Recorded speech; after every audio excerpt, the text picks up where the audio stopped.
Baik guys, kali ini kita akan membahas tentang fenomena kedatangan Imam Mahdi yang disebut-sebut ada sosok Muhammad Qasim bin Abdul Karim. Adalah warga negara Pakistan yang tinggal di Lahore yang mengaku pernah bermimpi bertemu dengan Nabi Muhammad SAW dan nabi-nabi lainnya. Dan yang menarik perhatian adalah dia pernah juga ratusan kali bermimpi bertemu dengan Allah Subhanahu wa Ta'ala. Ada yang pro dan kontra tentang sosok Muhammad Qasim ini. Benarkah dia yang dinubuatkan sebagai Al-Mahdi pada akhir zaman? Dan seperti apakah sebenarnya sosok Al-Mahdi? Apakah benar dia Al-Mahdi? Namun di sini saya akan bersifat netral, membahas mengenai apakah benar dia adalah yang dimaksud dan dinubuatkan sebagai Al-Mahdi atau sosok pada akhir zaman. Ada beberapa poin yang kita bahas di sini, yaitu pertama mengenai poin-poin mimpi dari Muhammad Qasim. Ada ratusan mimpi setelah beberapa tahun.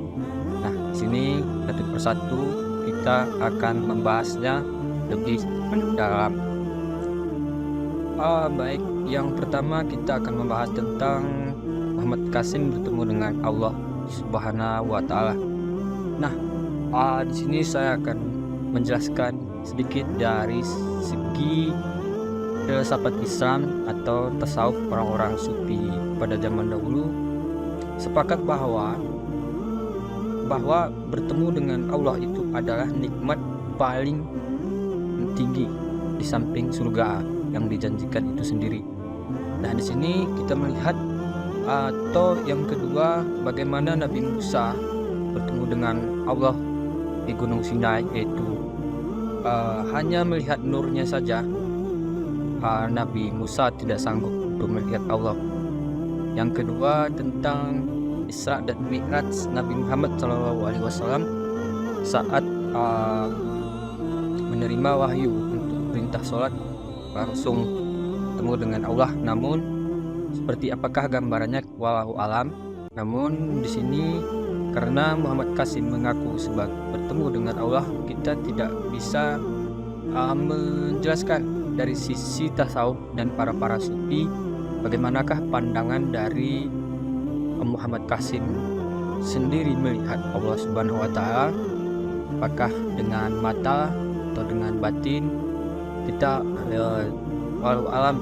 Tapi apapun itu, kita sebagai umat muslim tidak boleh mencela ataupun harus meneliti dahulu apakah yang dimaksud dengan Muhammad Qasim bertemu dengan Allah dalam mimpinya.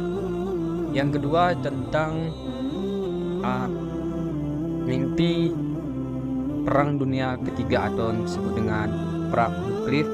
Muhammad Qasim mengatakan bahwa perang nuklir akan terjadi di dunia Arab, dan waktu itu dia mengatakan bahwa Pakistan akan berperang dengan India, dan Pakistan bersama Muhammad Qasim akan memimpin dunia memerangi Amerika dan Rusia. Namun sebenarnya pada perang pada akhir zaman ini atau perang dunia ketiga ini, banyak hadis-hadis yang mengungkapkan atau ulama-ulama yang mengungkapkan bahwa akan terjadi perang. Sebenarnya apa yang dikatakan Muhammad Qasim ini tidak terlalu hal-hal yang baru, karena banyak ulama-ulama mengatakan akan terjadi perang nuklir. Perang nuklir memang kita melihat bahwa hampir setiap wilayah itu punya hulu ledak nuklir, seperti Amerika, Israel, India, Rusia, China, dan Prancis.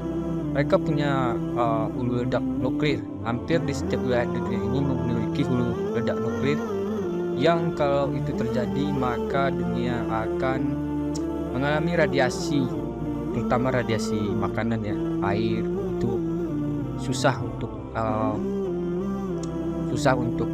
dinetralkan.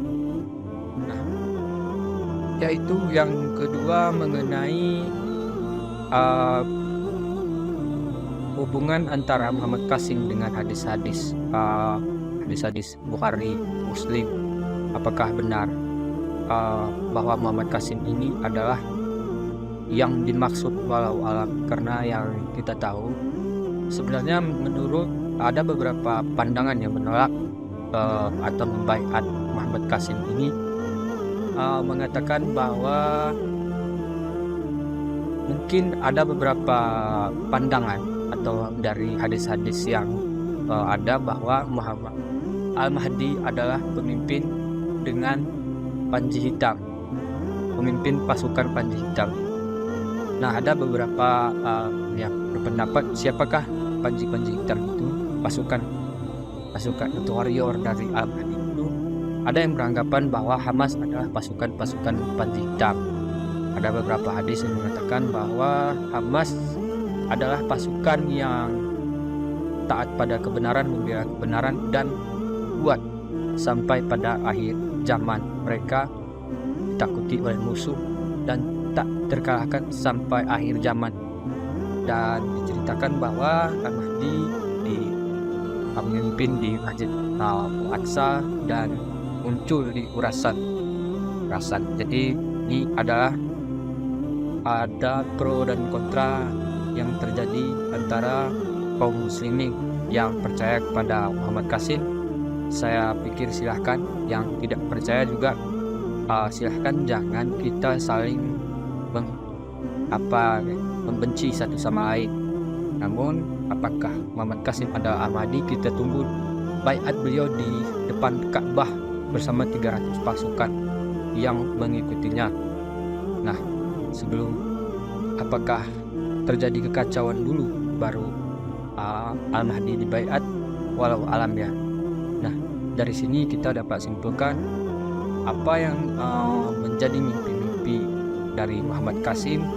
Kita tidak bisa memverifikasi kebenarannya, namun kita hanya dapat memverifikasi setelah itu terjadi.